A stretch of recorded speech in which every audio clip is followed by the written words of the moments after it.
準備。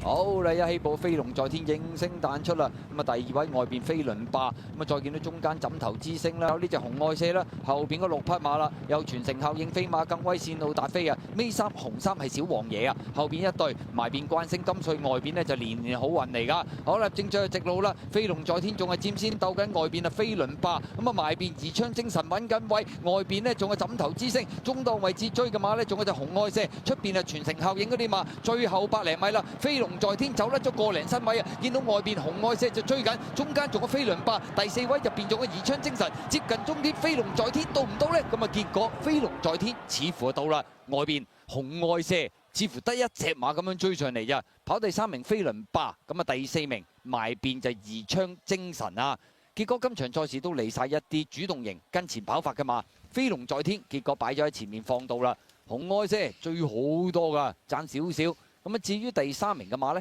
係嗰隻